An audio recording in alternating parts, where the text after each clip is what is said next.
Innal hamdalillah nahmaduhu wa nasta'inuhu wa nastaghfiruh wa na'udzu billahi min syururi anfusina wa min sayyiati a'malina. May yahdihillahu fala mudilla lahu wa may yudlil fala hadiya lahu. Asyhadu an la ilaha illallah wahdahu la syarikalah wa asyhadu anna Muhammadan abduhu wa rasuluh.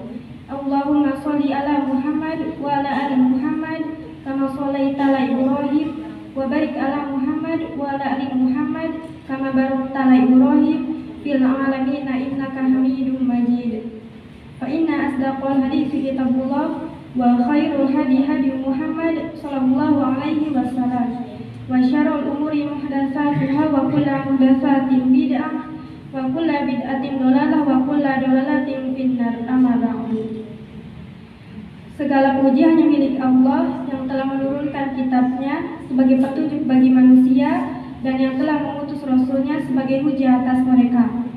Salawat serta salam semoga tetap tercurah kepada junjungan kita Nabi Muhammad Sallallahu Alaihi Wasallam, pada keluarganya, pada para sahabatnya, serta yang mengikuti mereka dengan benar hingga hari akhir nanti.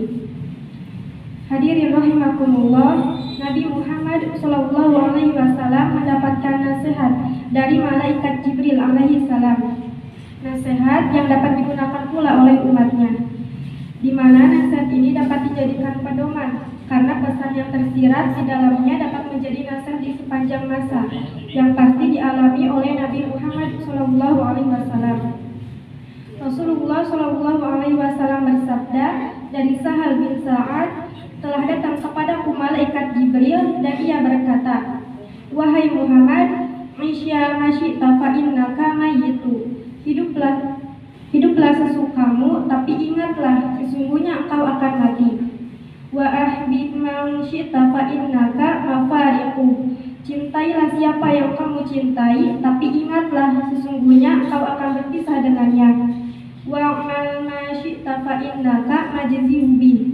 Berbuatlah sesukamu, tapi ingatlah sesungguhnya engkau akan menerima balasan karenanya. Faqala ya Muhammad, kemudian dia berkata, wahai Muhammad, syaraful mu'mini qiyamuhu bil lail. Ketahuilah kemuliaan seorang mukmin terletak pada salat malamnya. Wa izzuhu istighna'uhu 'anil nas, dan kehormatannya terletak pada ketidakbutuhannya kepada manusia. Hadis riwayat At-Tabrani. Hadirin rahimakumullah, nasihat pertama, Isya masyita fa innaka mayyitu. Hiduplah sesukamu, tapi ingatlah sesungguhnya engkau akan mati. Sebebas-bebasnya hidup pasti akan dibatasi dengan kematian. Hal yang paling terburuk bagi manusia adalah kematian, karena manusia tidak bisa berbuat apa-apa lagi. Jangankan berbuat, berpikir saja manusia tidak bisa lagi, karena tubuh sudah ditinggalkan oleh rohnya. Kematian ini akan datang dan menghampiri setiap manusia dan tidak akan melesat. Dengan mengingat kematian, diharapkan setiap mukmin menghilangkan ketergantungan dan ketamakan hati terhadap dunia dan kesenangan-kesenangannya. Dengan mengingat kematian, sudah seharusnya memendekkan angan-angan untuk dunia dan hanya mengharapkan kehidupan di negeri akhirat yang kekal. Allah Subhanahu wa Ta'ala berfirman di dalam Al-Quran, wa ma hadhil hayatud dunya illa lahu wa la'ib. Dan kehidupan di dunia ini hanya senda gurau dan permainan. Wa inna darul akhirata lahiyal hayawan law kanu ya'lamun. Dan sesungguhnya negeri akhirat itulah kehidupan yang sebenarnya, sekiranya mereka mengetahui. Quran surat Al-Ankabut ayat 64. Dengan demikian, hendaklah setiap hamba mempersiapkan diri untuk menuju tujuan akhir, yaitu kematian, dengan cara mempersiapkan diri untuk menuju sesuatu setelahnya, yaitu akhirat.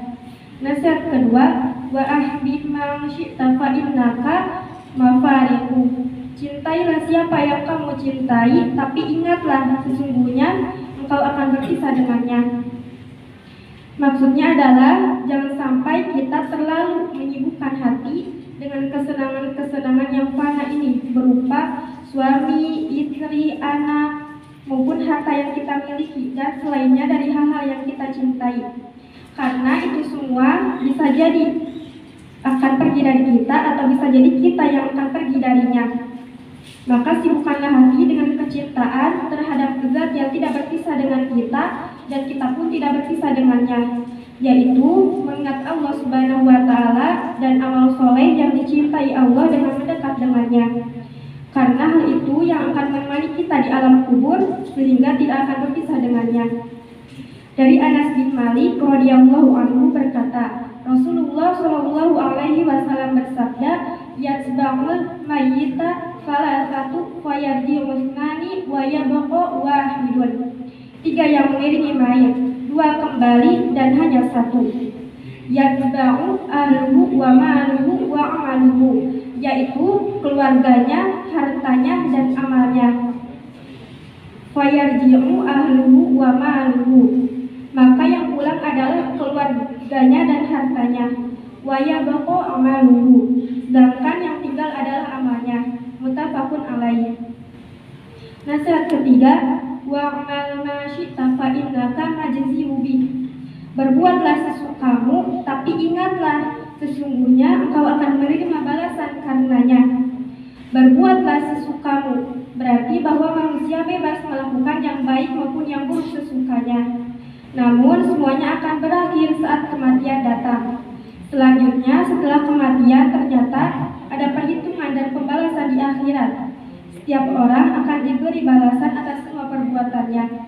Seperti yang difirmankan oleh Allah Subhanahu wa Ta'ala di dalam Al-Qur'an, "I'malu ma syi'tum innahu bima ta'maluna basir." Lakukanlah apa yang kamu kehendaki, sungguh Dia Maha melihat apa yang kamu kerjakan. Quran surat Fussilat ayat 40. Dan Allah Subhanahu wa Ta'ala juga berfirman di dalam Al-Qur'an, "Faman ya'mal mithqala dzarratin khairan yarah." Maka barang siapa yang mengerjakan kebaikan seberat zarah, niscaya dia akan melihat balasannya. Wa may ya'mal mithqala dzarratin syarran yarah. Dan barang siapa yang mengerjakan kejahatan seberat zarah, niscaya dia akan melihat balasannya. Quran surat Az-Zalzalah ayat 7-8. Hadirin rahimakumullah, setiap balasan sesuai dengan apa yang kita kerjakan. Jika amal yang dikerjakan tersebut baik, maka balasannya pun akan menyenangkan. Dan jika buruk, maka perjumpaan dengan balasan tersebut akan sangat menyedihkan. Nasihat keempat, syaraful mu'mini qiyamuhu bil lail. Ketahuilah kemuliaan seorang mukmin terletak pada sholat malamnya. Maksudnya, janganlah sandarkan kemuliaan kita melalui materi kebendaan maupun jabatan, tapi sandarkanlah kemuliaan kita melalui taqarrub kepada Zat yang Maha Mulia yang akan memberikan kemuliaan kepada hambanya yang dekat dengannya melalui sholat malam yang selalu ditegakkan. Nasihat kelima, wa'izzuhu istighna'uhu 'anil nas. Dan kehormatannya terletak pada ketidakbutuhannya kepada manusia.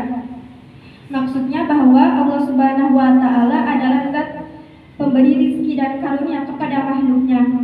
Maka janganlah sekali-kali kita menyandarkan dan mengharapkan kepada makhluk dalam hal memenuhi kehidupan kita, tapi sandarkanlah semua harapan kepada Allah Subhanahu wa Ta'ala melalui doa dan ikhtiar. Karena ini yang akan menjadikan kita jauh lebih terhormat di hadapan manusia, apalagi di hadapan Allah Subhanahu wa Ta'ala. Hadirin rahimakumullah, demikian yang dapat saya sampaikan, yang benar dari Al-Quran dan As-Sunnah, yang salah dari kehilafan dan kesalahan saya. Subhanaka Allahumma wa bihamdika asyhadu an la ilaha illa anta astaghfiruka wa atubu ilaik. Wassalamualaikum warahmatullahi wabarakatuh. Waalaikumsalam.